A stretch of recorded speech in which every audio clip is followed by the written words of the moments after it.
Today we're going in depth with Tennessee State Senator, physician, entrepreneur, and Army veteran, Dr. Mark Green. Dr. Green is from Clarksville, Tennessee, and currently serves the 22nd Senate District. Earlier this year, he announced his campaign for governor of Tennessee and later was nominated by President Donald Trump to be Secretary of the Army. We'll talk with him about both of those processes, and later on in the program, we'll go in depth with Dr. Green about his most famous mission, holding and interviewing Saddam Hussein, the infamous Iraqi tyrant. Dr. Green, thank you for being here with us. Thanks, Dr. Flinn. Thanks for having me on the show. Well, running for governor, not running for governor, tell me what happened there. Well, I was doing this tour of the state of Tennessee and made a decision that we wanted to run, and we really didn't make the announcement. We filed the financial papers, so we were getting ready. And then President Trump, picks me to be the Secretary of the Army. So I stepped out of the governor's race. And then by the time, that didn't work out, it was a little too late. A lot of people were in the race and would have split the conservative vote if I'd gotten back in. So I just decided not to run. Well, there are a lot of candidates in the race, like you mentioned. Your thoughts on the candidates, and are you planning to endorse anyone? No, I probably won't endorse anybody. I'm certainly, friends with all of them. So I know them all. And we've got a great group of candidates running. We'll leave it up to the folks at Tennessee to pick. Okay. Well, the strengths or weaknesses of the candidates, would you like to talk about their strengths? Well, I'll say this. As Tennesseans look to pick a governor, they need to probably think of, let's think of three things. We really, this state has, it's more conservative today than it was yesterday. We continue to show a real conservative heart in Tennessee. So we need a governor who represents the state and should be a conservative, small government, less tax, let the economy create the jobs, that kind of thing. And the governor has a lot of, departments, a lot of people that he has to select and recruit to lead departments in the state. So the governor needs to be a good leader, a great leader, because a person who is an 8 on a leadership scale of 0 to 10 doesn't follow a 5. And as you recruit people to run these departments, you've got to be a great leader yourself to recruit great people. And then lastly, it should not be the place that a person OJTs in executive leadership. It's 44,000 employees and it's a $38 billion budget. So a conservative who knows how to lead and run an organization, who can recruit great leadership. That's who we should pick as our governor. And you just described yourself. I guess I did. So you did describe yourself, and I'm sorry you're not in the race, but you're not. There's a historically in Tennessee, we alternate from Democrat, Republican in the governor's race. We've got a Republican governor. How do we maintain a Democrat not being in the governor's race next time, or not being in the governorship? I think the political climate in Tennessee is such right now that it's going to be really hard for a Democrat to win this time around. And I had a great conversation with Phil Bredesen when I was thinking about it. And his advice to some of the Democrats, don't waste your time and money right now. It's going to be a few cycles before a Democrat can win. And I really think that's where we are. As long as our party can follow the rules of Reagan and not attack each other and run good campaigns, I think we're going to win. Okay, now we've got several major issues facing the next governor. You were running, you've studied the issues. How do you prioritize the issues, and just what advice would you give us and every governor candidate, every gubernatorial candidate for running this race? Well, I think in terms of education, there are some things that we've got to fix in the state. We've made some significant improvements, but one of the things that I'd like to see is a shift in back towards sort of workforce ready mentality. There are a lot of young people that aren't better served by going to college. So let's get them some technical training in high school. We sort of drifted away from VOTEC in high schools, and we need to put VOTEC back into our schools. So I think education, that needs to be one of our key issues. And that really impacts over here in Memphis. You guys have the medical device industry over here in West Tennessee and other things that technical schools in high school would be a great asset. In terms of the economy, we've got to make sure that Tennessee's government doesn't get too big. When Governor Bredesen left, the budget was $27 billion. Now it's $38 billion. Mm-hmm. We're growing this government, and we need to be very careful about that. That'll become a drain on the economy. Our taxes, we've got a $2 billion surplus. We need to give that back to the people. So those are some of the challenges, and there's many others. Crime. One of the things that's really specific to me as a former military guy, particularly as a special operator, I was visiting somewhere in East Tennessee, and the county sheriff was telling me that when he rolls up to a scene at one of the communities inside his district or in his county, his radios and the city radios, they can't even talk to one another. And that blew my mind, having been a special operator. I was the physician on these missions listening to the satellite radio, and I could hear the guys on the ground. I could hear the aircraft supporting, and we were all synchronized at the precise point on the battlefield. And in this day and age, we can't do that in law enforcement in Tennessee. So there's a few things that really do have to get fixed, and hopefully the next governor will do that. Well, just as an aside, it sort of mimics electronic medical records where we all are in EMR and they don't talk to each other. They don't talk to one another. Yeah, it's crazy. So in medicine we have the same general challenge. We'll be right back. Coming up with Dr. Green, we're going to talk about the process of being nominated by President Donald Trump to become Secretary of the Army, and later we'll talk about his mission in holding and interviewing Saddam Hussein. We'll be right back.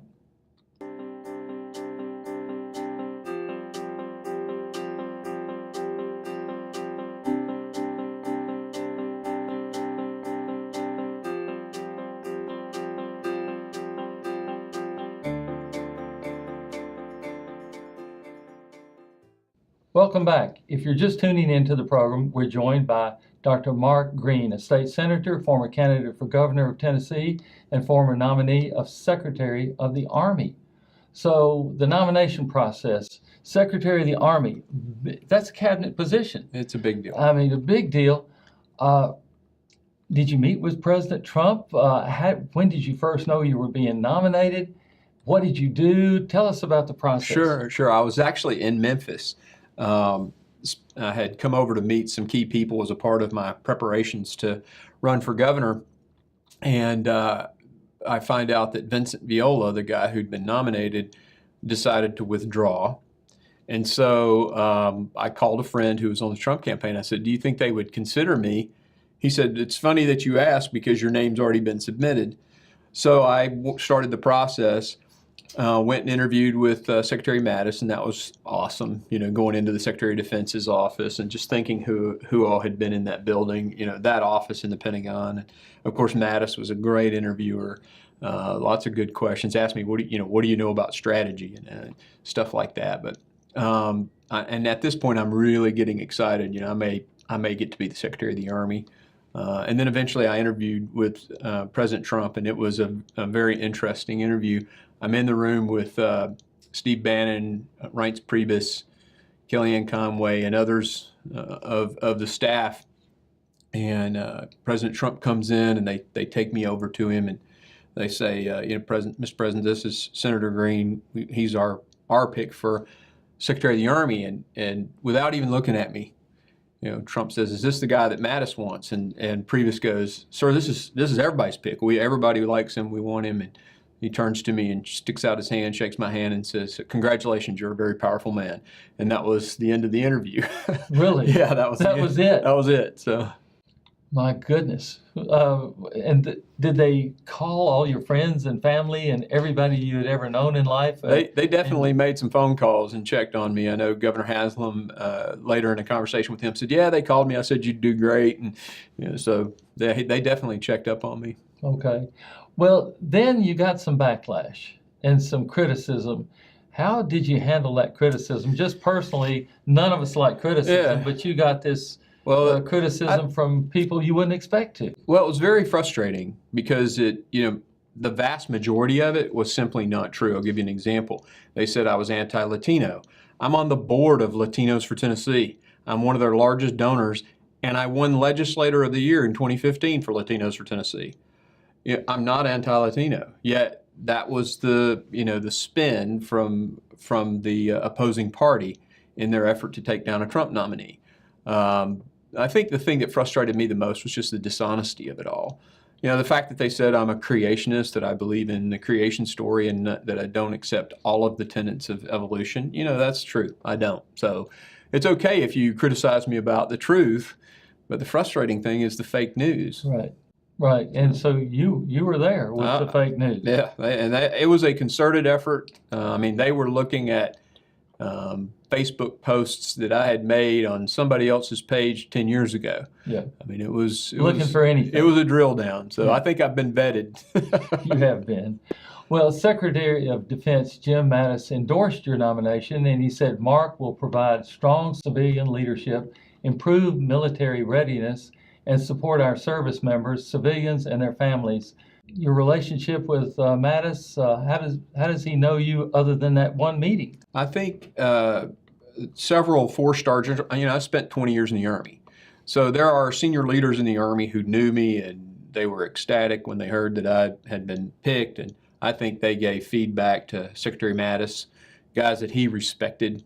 One in particular, a guy by the name of General Gary Luck, who is like a father to me. You know, called Secretary Mattis and said, "Hey, this guy's a great guy." And, you know, I love soldiers. I love taking care of them. I was there on the battlefield with them as a physician. You know, holding them in my hands when they're bleeding, and you know, I would have poured my heart into serving, you know, Right. all soldiers. And I think the generals who knew me knew my heart and were excited about me doing it, and that's how Secretary Mattis found out about me. Well, that's great. I mean, before we get to the Saddam Hussein story, let's go to our rapid fire segment where we'll ask a few quick, short questions so our viewers can get to know you just quite a bit better. Okay. Question one, what city and county do you live in? I live in technically Ashland City, but it's really, I mean, when I think of going to town, I go to Clarksville. Montgomery County has 4 or 5 houses in the southern part of the county that wind up in a different zip code, so it's just kind of strange that way, but Clarksville's home. Okay. And where were you born? I was born in Jacksonville, Florida, raised in a small town in Mississippi, Monticello, Mississippi. Oh, we all know that. Yeah. What was your first job? My first job was cleaning pig pens. I was 12, 13 years old, and I'd put on a slicker suit and spray that methane-producing stuff down into the catch pond. Wow. And where did you go to medical school? Wright State in Dayton, Ohio. And do you have any children? I do. I have a daughter who's 24. She's a competitive equestrian rider and finishing up her degree in marketing. And and she's married to a soldier. Mm-hmm. And my son is a senior at Furman University. He's the commander of his ROTC battalion there. He'll be an infantry lieutenant next year if his desires come to fruition. Well, I know you know, I've got to tell you, I know him a little bit better than just interviewing him. You read a lot. What's your favorite book? Gosh, me picking my favorite book is crazy. Well, first, the Bible, right? Mm-hmm. But I think after that, my favorite book, the book that's probably had the most profound impact on me, is John Maxwell's 21 Irrefutable Laws of Leadership. Okay. So. And you do go to the movies some. What's your favorite movie that you can think of all times? My favorite movie of all time would probably be We Were Soldiers, the Mel Gibson movie. Right. Yeah, that because it tells both the horror of war and the unbelievable challenge of families waiting back home. That movie captures both, and it's just it's a must-see for everyone. Now, this is going to be the trick question. Okay. The Vols, Commodores, or Tigers? Yeah, I went to West Point.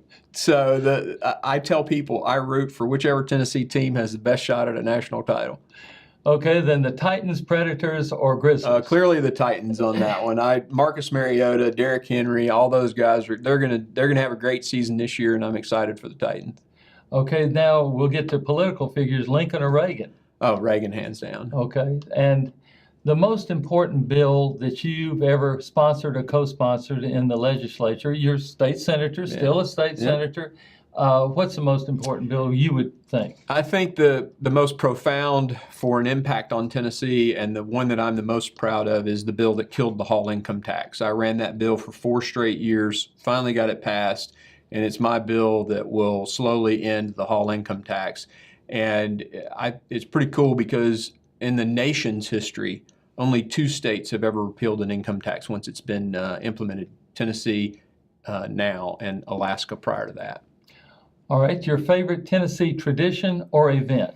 I'd And say I know you've been to a lot of them. I have been to lots of them as I've traveled the state. I still come back home. The Rivers and Spires event in Clarksville is just, if folks haven't seen it, they got to come. It's spectacular. All right, we've given the softball questions. Okay. Now, we'll get to the real tough questions, which we'll get to know you a little better. Are you pro-life or pro-choice? Oh, I'm very clearly pro-life. Okay. Should we improve public schools or issue school vouchers? Which would you think? We should do both. I don't think we have to make a choice there, but I will say on vouchers, a great idea. If I've learned this in business and leading in the Army, a great idea poorly executed is a bad idea. Right. So vouchers we need to do them. We need to offer school choice in Tennessee, but we just have to make sure we do that right. Corporate taxes, should they be raised or lowered? Oh my gosh, they should be lowered. Okay, and now, The franchise and excise tax, I pushed a bill to make it a single sales factor 2 years ago, and fortunately this year the governor incorporated that into the Improve Act. should we expand Medicaid or stand pat? We should not expand Medicaid. Okay, in-state or out-of-state tuition type things for undocumented immigrants. So for undocumented immigrants, we should not do in-state tuition. Are you pro or anti-campus carry? I'm actually for constitutional carry, which is anyone who can legally own a gun should be able to carry the gun. Okay. Refugee resettlement, is this a state or a federal issue? Well, it's both, right? Refugee resettlement should only come into Tennessee when we approve it. So Tennessee should approve what the federal government's doing, but the federal government should run that program. It's constitutional that they run it. Should we build a wall or beef up more border security for our southern border? We should do both. Okay. We need a wall, and we need it manned both with technology and with people. Okay. Sanctuary cities, are they a good thing or bad thing for Tennessee? Sanctuary cities are horrible. I had a bill last year that we didn't get across the finish line. We're going to push it next year. Sanctuary cities in Tennessee should be where we're going to take their funding. Okay, Dr. Green, you've done a great job. Coming up next, we'll go in depth about holding and interviewing Saddam Hussein after he was captured, and we'll be right back.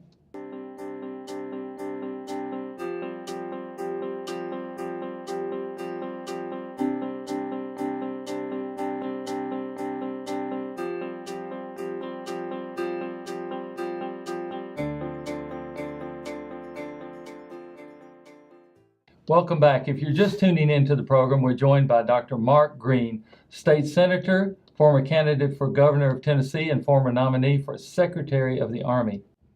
Dr. Green, here comes the segment that we've all been waiting for.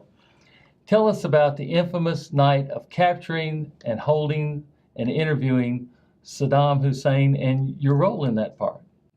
Well, I was the flight surgeon assigned to that special operations unit that had been looking for him really since technically probably before the war.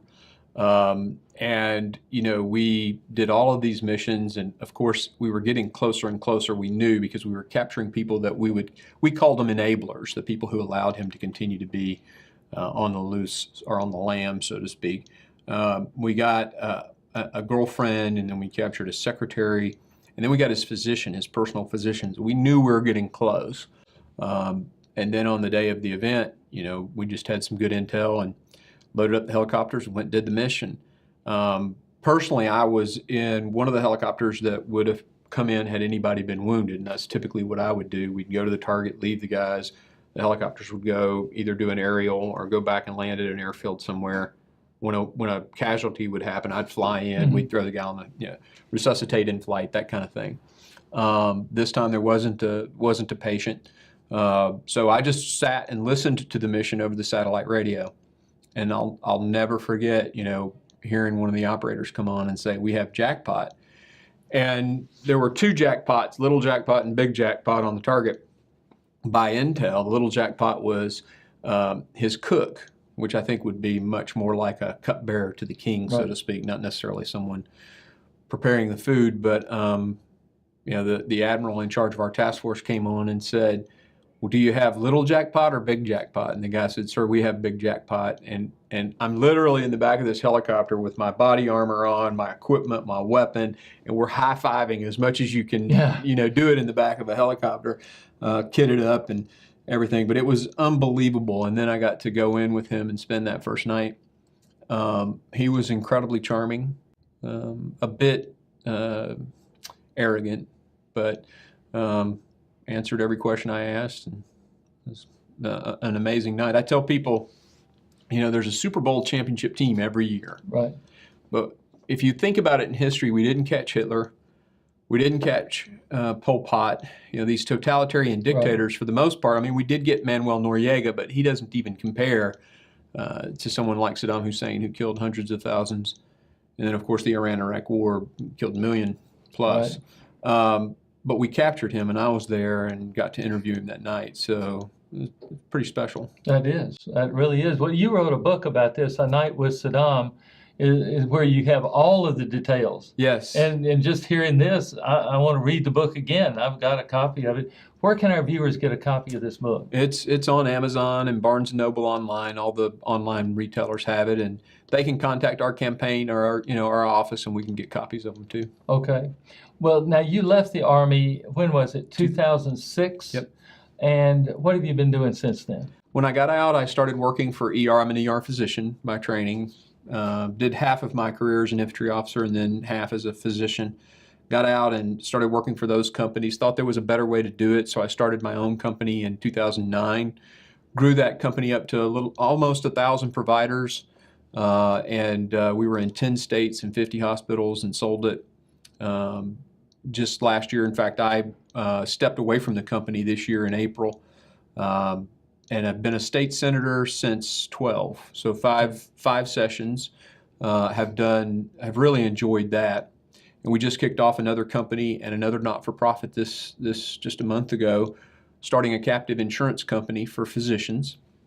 I'll tell you about that later. But we also have this not-for-profit that we're starting to help people of faith run for office. Well, I noticed that you had an announcement a week or two ago about that, and we want to know exactly what's next for you, because you've got so much potential. We've got to find the way for you to maximize this. As state senator, you're doing a fantastic job there. Thanks. But what's next with with all the nonprofits and the things that you're involved in? Sure.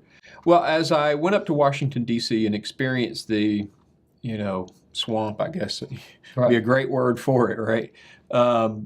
I realized I really got a heart for our country. Part of the reason why I didn't step back into the governor's race is I know Tennessee's going to be okay. We're in a great place, but Washington's in trouble. Our country's in trouble. So I want to do something to influence there, and I think right now, if you go back and look at how Bernie Sanders interviewed Russ Vought from the Heritage to be on the economic counselors, there's this attack on people of faith. And there really is. I mean, it's as if it's gone from covert to overt. And I just want to see religious freedom remain in America. So we started this not-for-profit to encourage people of faith to be in the public arena, to run for office, and to help shape the future direction of our country. So we're going to do that for the next few years, get through the 2018 election cycle. I'll probably recruit somebody, take it over, and then I might run again in 2020. That's kind of what we're thinking we'll look about. forward to that. Because you obviously, when you were describing the governor, the characteristics for governor, they're the characteristics for a public servant also. Right. And you have the heart for that. Dr. Green, thank you for being here with us today, and I hope you'll come back and join us again soon. I'm George Flinn, and until next time, thanks for watching In-Depth TV. Thank you very much for being here. Thanks, Dr. Flinn.